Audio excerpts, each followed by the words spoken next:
Robert Oulds is here. He's got a new book out, and this is it.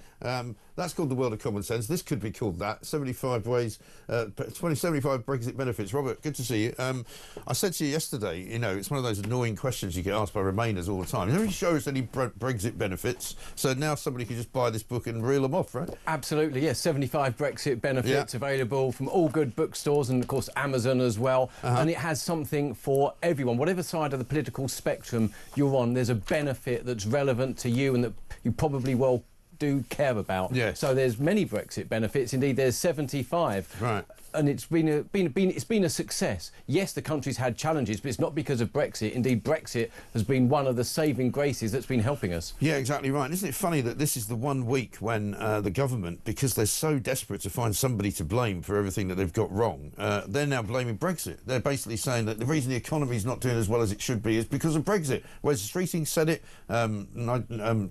we've had the Prime Minister, Keir Starmer, saying it, we've had Rachel Reeves say it. Why do you think they're trying to start up that whole argument again? Well, they're making a mess of things. They don't know what they're doing. They're incompetent. They're doing the wrong policies. But I think the real reason is because they've been thinking about how do we deal with Nigel Farage. Nigel Farage is going to be taking all our seats with Reform UK. They're going to be breaking down the red wall. And so they're thinking, they thought about, oh, well, let's stand close to him. Right. Let's try and out-Farage. And now they've settled on trying to just attack him and blame Brexit and blame him for everything in the hope that they'll shore up some of their support if and when there's going to be an election. Yeah, because they worry, don't they, that that they're going to be completely wiped out in the local elections coming up. In fact, I was just reading this morning that they're now talking about trying to postpone more of them. You know, the 7 sort of local county elections where they were rearranging places, I think East Sussex and West Sussex, and there's 5 other places. They're talking about postponing them until next year, which would be the second time of postponing, right?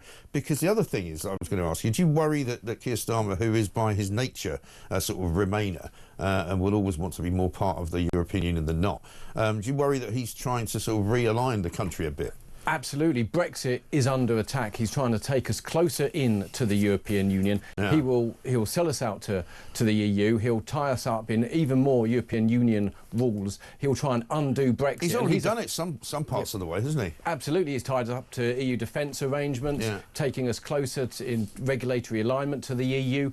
And, of course, he's essentially a threat to democracy, a threat to free speech, imprisoning more and more people for tweets, and of course cancelling elections. What more do we have to say to the British public to warn people about Keir Starmer, who is of course the most unpopular Prime Minister ever? Well, I was saying this earlier in the day, that everywhere he goes now, people just make that chant. You know, Keir Starmer is a, you know, we can't say it on here, but they're doing it at the darts, they're doing it at the at football matches, they're doing it everywhere. Anybody who sees him just starts shouting at him, you know. But going back to the book, 7 Brexit benefit types. Number 1, Brexit has saved us billions in EU fees and membership costs. 2, Brexit's returned our independence in fishing, farming, animal welfare, etc. Brexit means better trade. Brexit means we run our own country again, although not very well. Brexit means a better economy. Brexit means we control our own borders, again not very well. Brexit has strengthened our defences and world standing. Boris Johnson, of course, has been blamed this week as well for kind of causing the Boris wave, as it were, because he was meant to control our borders. He sort of didn't, did he? No, he opened up to the rest of the world. But the thing is now we're out of the EU and we can control our borders. All that we need is a government that's going to do what the public want. And the country's going through a national revival at the moment. We're proud of celebrating the country again. We can speak about Great Britain and wave our and hold and hoist our flags up and be proud of our country. All we need to do now is restore control over immigration, and we will be able to, that'll be good for people's wages. Immigration has been used to decrease people's wages. We'll be good for the economy. We'll be good for making the country productive again. And we can do that now we're outside of the European Union. Right. Do you get the sense that outside of London as well, it's a much better story, as it were, you know, because London you tend to get sort of, you know, a lot of, I mean, it's a very Remainery city, you know, it's a very Labour city. It's about the only place now that people vote Labour, in fact. And Sadiq Khan's still the mayor, and he's obviously very pro-European. But you go outside of the city and into other parts of Britain, and you find that many more people agree with what you're saying. Yeah, I think Sadiq Khan is anti-British more than possibly pro-European. But outside of the country, the people outside in the rest of the country, you know, away from the blob of Westminster and people's desire to have even more immigration in London, which is causing rents and house prices to be far too high that people can't afford. Outside of the rest of the country, people are proud of the country and want Brexit to be continued and delivered. And the support for Brexit is still strong, and I don't think they can undo it fully.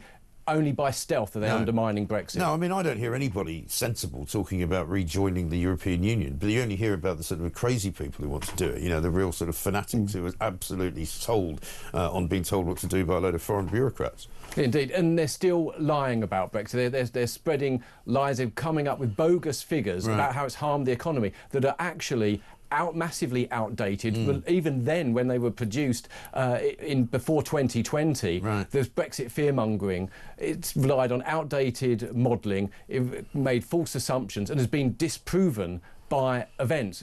Our trade with the rest of the world has increased, and they were saying it would decrease. So their argument that Brexit has harmed the economy is completely false. And in the 75 Brexit Benefits book, that is all explained, and we show exactly how Brexit has been benefiting the economy. And of course, it's a process. There's still more that we can do, and hopefully we will, but we can do so now as a sovereign, independent country, and the buck now stops with our politicians, not with some bureaucrats in Brussels. Exactly. Well, the other point about Brexit as well is that all the European nations that are still in the European Union have got worse performing economies than we have, right? Which tells you that they're not better off than Britain is. Britain's actually better off than they are. We've been doing better than Germany, and of course, you know, we're on a pretty much a par with France. Other countries outside, such as Canada, have also been having their difficulties as well. I think the problem is one of where we're just taxing too much, spending too much, and investing in things which are inefficient and unproductive, rather than actually producing wealth and allowing people to be free to go and produce the wealth, create new jobs. We're just got too much spending in terms of old, antiquated sort of public services that aren't actually delivering, aren't keeping up with the times. And we need to actually have an economy that can produce things again and make things again. And that way we'll be able to fully take advantage of all the Brexit benefits and sell our goods around the world and take advantage of new trade agreements that we've got with India and with Indochina and the Pacific region. We can do so much better outside the European Union. Indeed, we are. We've removed tariffs on things such as oranges and bananas, where we don't have a banana or an orange industry, not much of one in the UK anyway. And we were paying more for our food to protect, essentially, farmers in Spain and France, which made no sense to us. It was bad. We were getting a really bad deal from the European Union, and it was running increasingly risks in terms of we'd be liable for their debts. Now we're no longer liable for their debts, and we can concentrate on hopefully rebuilding our country. Absolutely right. Well, the book is called 75 Brexit Benefits. There it is. You can get it at all good bookshops, as we say. Thank you, Robert. Very nice to see you again. Robert Oulds, there, director of the Bruges Group.